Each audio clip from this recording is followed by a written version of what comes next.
Bonsoir à tous, donc nous continuons dans nos halachot de Shabbat concernant la mélacha de Kotev écrire. La dernière fois nous avons parlé de jouer au Scrabble pendant Shabbat, est-ce que ça posait un problème? On avait dit qu'il y avait normalement pas de problème d'écriture pendant Shabbat, on a parlé de marcher sur un seul meuble avec des semelles qui pouvaient laisser des inscriptions, on avait dit que là aussi ça ne devrait pas poser de problème pendant Shabbat, et enfin on avait dit qu'en cas de besoin on pouvait aussi utiliser un thermomètre à bande pour vérifier la température d'un malade pendant Shabbat. Alors, ce que j'aimerais faire aujourd'hui pour cette nouvelle séance, c'est d'examiner, qu'on puisse examiner ensemble de nouvelles situations, d'autres situations où la mélacha de Kotev est éventuellement mise en cause et clore ainsi le chapitre concernant la mélacha de Kotev écrire. Alors, dessiner pendant Shabbat, c'est comme Kotev, c'est-à-dire que c'est un dérivé de Kotev écrire. C'est pas seulement écrire qui est interdit par la Torah, mais tout ce qui ressemble à écrire et dessiner ressemble à écrire.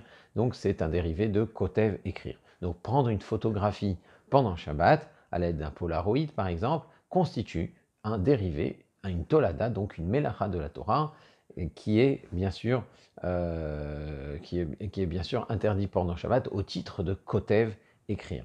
Et de même, si on devait utiliser un ancien appareil photo muni de film, là aussi, en prenant une photographie, même si on ne l'a pas développée, elle est simplement prise en négatif sur les films que contient l'appareil, là aussi, on transgresse une mélacha de Kotev écrire, parce que sur les films, la photographie est prise, elle est dessinée en négatif. Donc, on a dessiné pendant Shabbat, on a créé une inscription pendant Shabbat. Il faut bien entendu développer le négatif ensuite, c'est une autre forme d'écriture, mais ça reste une écriture pendant Shabbat. Alors, si on enregistre une photographie à partir d'un appareil numérique, là évidemment il n'y a pas de kotev écrire de la Torah, mais en revanche il peut y avoir un interdit des Rabbanan. Ça constitue un interdit des Rabbanan qui est inhérent à l'usage de tous les appareils électriques pendant Shabbat. Alors il existe une chita, une position parmi les décisionnaires contemporains, qui est très célèbre, qui est celle du Chazon Ish, le Rav Avraham Ishayahu Karelitz, qui pense que l'usage d'appareils électriques pendant Shabbat ne constitue pas seulement un simple shvut, ce n'est pas un interdit des Rabbanan, mais c'est un interdit de la Torah de bonnet construire, puisque pour pouvoir utiliser l'appareil, il faut fermer un circuit électrique. Or, pour le Rav Avraham Ishayahu Karelitz, pour le Chazon Ish, fermer un circuit électrique pendant Shabbat, c'est un dérivé de bonnet construire. Alors ce n'est pas une position qui est partagée par beaucoup d'autres poskim. Il y a de nombreux décisionnaires qui pensent que l'usage des appareils électriques pendant Shabbat ne constitue qu'un shvut, qu'un interdit des Rabbanan de Shabbat, mais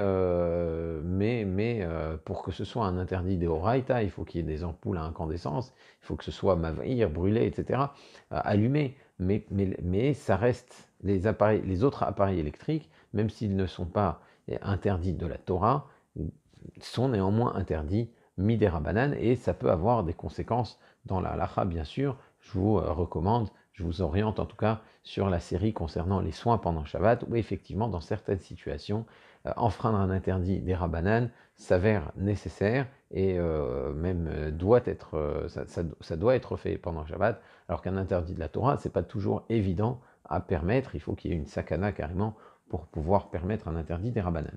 Alors, si on ne peut pas enregistrer sur un appareil photo pendant Shabbat, ou même enregistrer, ou même prendre un enregistrement audio pendant Shabbat, est-ce que ça pose un problème de passer devant des caméras de surveillance? Et souvent, les Bate Knessiot, les synagogues, sont équipées de caméras de surveillance, et en passant devant, eh bien, on a notre image qui est enregistrée, et donc peut-être qu'on est en train d'enfreindre un shvut, hein, comme un petit peu cette photographie numérique. Alors est-ce que ça pose un problème?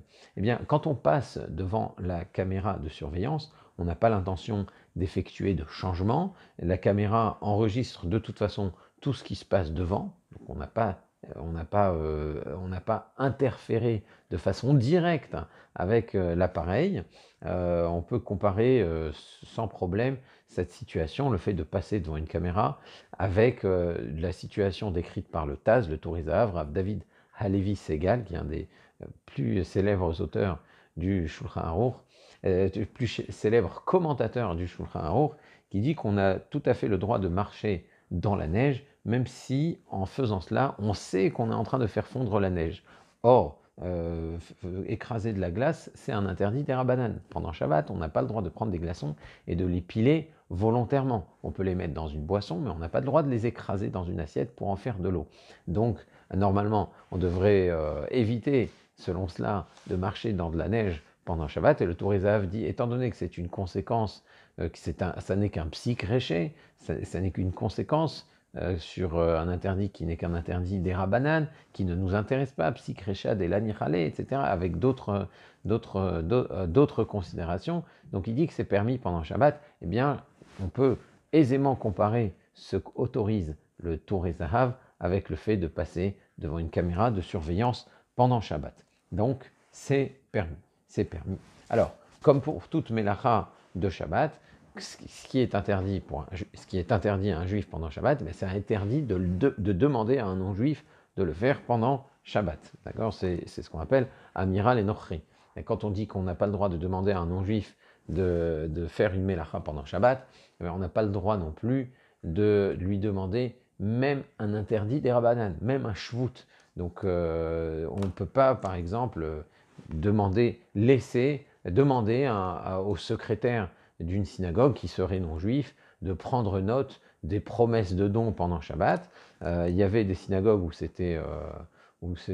avait déjà été institué. Si on va dans une synagogue et on voit que ça se fait, que ça a été déjà institué depuis longtemps, et qu'ils ont là-bas un secrétaire qui prend note de toutes les promesses de dons qui sont établies pendant les Shabbatot, on peut laisser faire parce qu'il y a des raisons halachiques qui peuvent justifier une telle pratique, mais c'est certain que ce n'est pas du tout une habitude à encourager, ce n'est pas quelque chose qu'il faudrait mettre en place. Alors, même si on ne peut pas demander à un non-juif d'écrire pendant Shabbat, il y a certaines situations où on peut laisser faire. Par exemple, le cas qui est présenté dans le Shulchan Aruch, c'est demander à un non-juif d'écrire un contrat de vente pour un terrain ou pour une maison en Eretz Israël.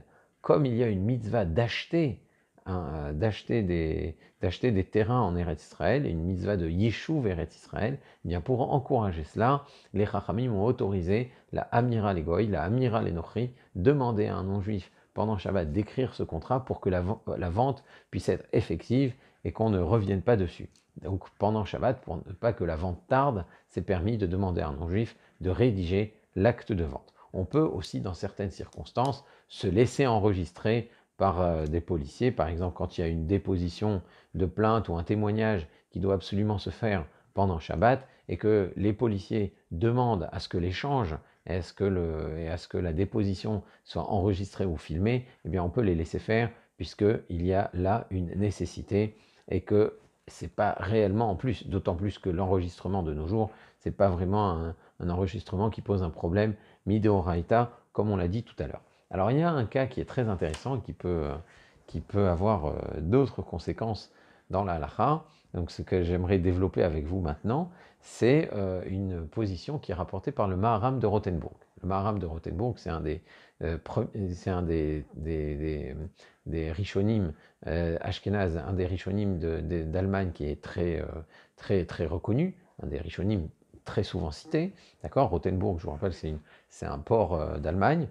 Et donc le Maharam de Rothenburg, qui est un grand décisionnaire du haut Moyen-Âge, rapporte la coutume, une coutume qui existe encore aujourd'hui, de faire manger aux jeunes enfants des gâteaux portant des lettres hébraïques, des psukim, des versets, un verset dans Ishaïa notamment, qui parle du Leshon Libudim, qu'Akadosh Baruch Hu, il m'a donné une langue érudite, donc pour faire aimer l'étude et pour faire aimer l'apprentissage aux enfants, on leur fait manger des douceurs avec des lettres hébraïques, on met du miel sur des lettres, etc. Donc il parle de cette coutume qu'on perpétue encore aujourd'hui lors notamment des coupes de cheveux ou de ce qu'on appelle la Achnasat Reder, quand on fait rentrer l'enfant à l'école. Eh bien, la question s'est posée au Maharam de Rothenburg si on pouvait effectuer cette coutume de manger des gâteaux avec des écritures dessus pendant Shabbat. Est-ce qu'on peut faire manger aux enfants ces gâteaux avec ces écritures pendant Shabbat? Et alors le Maharam de Rothenburg a répondu que si on, on devait donner de ses propres mains les gâteaux aux enfants pendant Shabbat, eh bien on les fait effacer les inscriptions qui sont dans les gâteaux. Donc on n'a pas le droit de le faire. Si par contre les enfants en mangent, là on peut les laisser faire parce qu'on n'est pas tenu de les empêcher de commettre des interdits. En revanche, on ne doit pas les faire commettre des interdits nous-mêmes. On ne doit pas faire exprès de leur faire commettre un interdit pendant Shabbat. Donc, vu qu'on n'est pas tenu de les empêcher de transgresser ce genre d'interdit pendant Shabbat, on peut les laisser manger ces gâteaux. Mais par contre, venir et volontairement gratter le gâteau pour leur donner à manger, là on est en train d'effacer des écritures, là on n'a pas le droit de le faire. Alors, cette décision du Maharam de Rothenburg, elle a été rapportée par le Rav Mordechai Ben Hillel, qui est un des éminents élèves du Maharam de Rothenburg, qui a été d'ailleurs tragiquement tué par les croisés. Et le Rav Mordechai Ben Hillel, cette décision du Rav Mordechai Ben Hillel et du Maharam de Rothenburg, a elle aussi à son tour été rapportée par le Rama, le Rav Moshe Isserles. Donc, a priori, des décisionnaires reconnus qui, dont le psak, la décision de Halacha ne peut pas vraiment être remise en cause. Alors, a priori, bien sûr, c'est un interdit des Rabbanan, puisque l'écriture en question, l'écriture qui est sur les gâteaux, ce n'est pas une écriture durable. Or, on l'a vu dans notre précédente vidéo, seule une écriture durable peut poser un problème. Donc, ce n'est pas une écriture durable, on est en train d'effacer une écriture qui n'est pas durable. Effacer est un interdit de la Torah uniquement quand on efface une écriture durable pour pouvoir écrire ensuite. Sinon, on est en train d'abîmer. Donc, il est clair que quand on est en train d'effacer l'écriture qui est sur un gâteau, c'est un interdit des Rabbanan. On ne doit pas pousser un enfant à transgresser un interdit des Rabbanan, mais en revanche, on peut les laisser faire. C'est ce que le Maharam de Rothenburg a l'air de dire en substance. Mais donc, selon le Maharam, le Rama, ça voudrait dire qu'on ne pourrait pas consommer des petits beurres ou des spéculoos pendant Shabbat, puisqu'en effet, ce sont des biscuits sur lesquels il y a des inscriptions qui sont gravées, qui sont frappées dans la pâte, et ça cuit comme ça avec ces inscriptions-là. Donc si on coupe un biscuit, si on coupe un spéculoos, si on le mange, on est en train d'effacer des inscriptions pendant Shabbat. Or ça, d'après ce qu'a dit le Maharam de Rothenburg, on ne peut laisser que des enfants le faire. On ne peut pas laisser des adultes manger des petits beurres ou des spéculoos selon sa décision. Alors la décision du Maharam, elle a fait couler beaucoup d'encre, surtout parce que peu font attention à cela. Les gens se permettent de manger des gâteaux avec des inscriptions. Alors c'est pour ça que beaucoup de décisionnaires, à la suite, ont tenté d'apporter des nuances à ce que dit le Maharam de Rothenburg. La première nuance a été rapportée par un décisionnaire qui s'appelle le Maharash Halevi, qui a été rapporté aussi par le Knesset Agdola, donc aussi d'éminents décisionnaires. Alors il dit que ce qu'a dit le Maharam de Rothenburg ne s'applique qu'à des écritures qui sont posées sur le gâteau, un petit peu comme de l'encre sur du papier.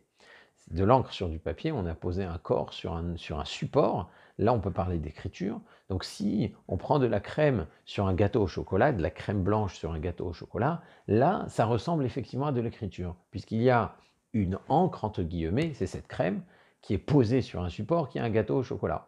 Ou l'inverse, hein, une pâte au chocolat sur une pâte à sucre blanche, voilà, sur une pâte d'amande blanche. Si on devait poser une écriture en chocolat noir sur une pâte d'amande blanche, là aussi, ça ressemble à de l'encre sur un support. Là, on peut parler vraiment de quelque chose qui ressemble à de l'écriture, et c'est pour ça que couper cette écriture ou manger cette écriture pendant Shabbat, ça peut poser un problème. Ça, c'est ce que dit le Maharash Halevi.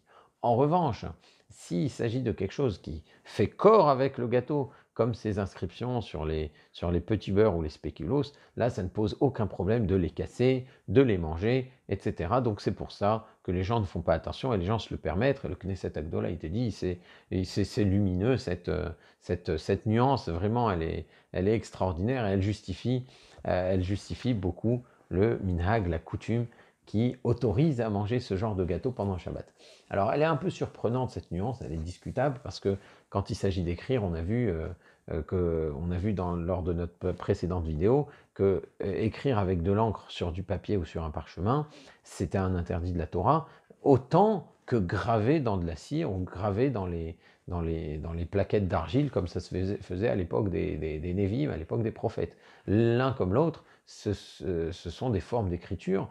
Il n'y a pas dans les mélachot de la Torah, dans les travaux de la Torah, il n'y a pas de différence entre cette écriture-là et cette écriture-là. Graver dans du bois, graver ou écrire à l'encre sur un papier, c'est exactement la même chose. Donc cette nuance du Maharaj Halevi est un peu surprenante, même si elle est rapportée par les poskim, et elle sert en tout cas à justifier la coutume de ne pas faire attention quand on mange des gâteaux sur lesquels il y a des écritures.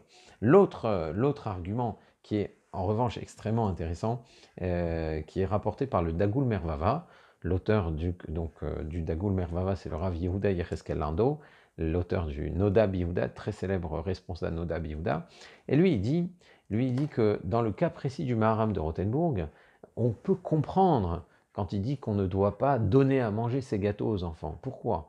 Parce que dans quel contexte, dans quelle situation tu es en train de donner à manger ces gâteaux aux enfants? Quand tu veux justement lui faire manger les Écritures, parce que tu veux lui faire aimer la sagesse, lui faire aimer l'étude, faire aimer l'apprentissage, faire aimer les lettres, donc tu lui fais sentir à quel point les lettres sont bonnes, à quel point elles sont sucrées, bon bah tu veux effacer. Les lettres, elles ont leur importance quand tu donnes à manger ce gâteau à un enfant pendant Shabbat. Alors que quand il s'agit de manger des biscuits sur lesquels il y a des écritures, bah, tu es à milieu de penser à l'écriture. Ce que tu vois, c'est la pâte d'amande, c'est le chocolat, c'est l'aliment. Les écritures n'ont aucune importance quand on prend des gâteaux, généralement. Ce qui nous intéresse, c'est juste la consommation du biscuit ou du gâteau, peu importe la façon dont c'est écrit. Voilà, ça c'est l'argument du Dagoul Merva. Il dit, regarde, déjà, c'est un interdit des Rabbanan, puisque l'écriture n'est pas définitive. Elle ne va pas être durable. Et là, on est en train de l'effacer sans avoir l'intention de réécrire. Donc c'est encore un des Rabbanan. Et quand on est en train de manger, on n'a même pas l'intention d'effacer, on a l'intention de manger.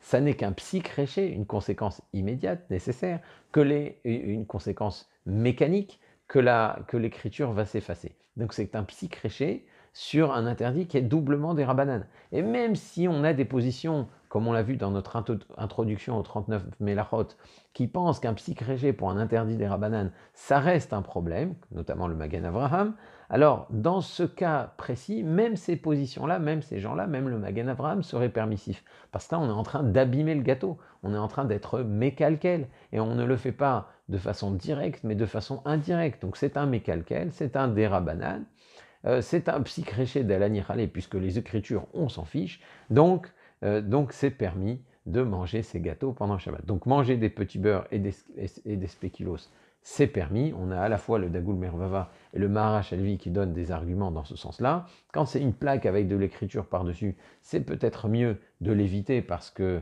après tout, le Maharaj Halevi dit que c'est de ça que parle le Maharam de Rothenburg, et quand il s'agit du Narnasat Cheder, où on fait consommer directement les lettres à l'enfant pour lui faire goûter le sucré qu'il y a dans la connaissance, le délice qu'il y a à connaître les lettres, eh bien là, effectivement, il faudrait organiser cette petite fête à un autre moment que pendant Shabbat, parce que c'est effectivement ce qu'on cherche à faire, c'est effacer les lettres. Et voilà, on a vu quelques autres cas, quelques autres situations où la mélacha de Kotev écrire était en jeu. Si vous avez d'autres questions à ce sujet, n'hésitez pas à les poser sur le fil de la discussion. Et d'ici là, je vous dis à très bientôt. Au revoir.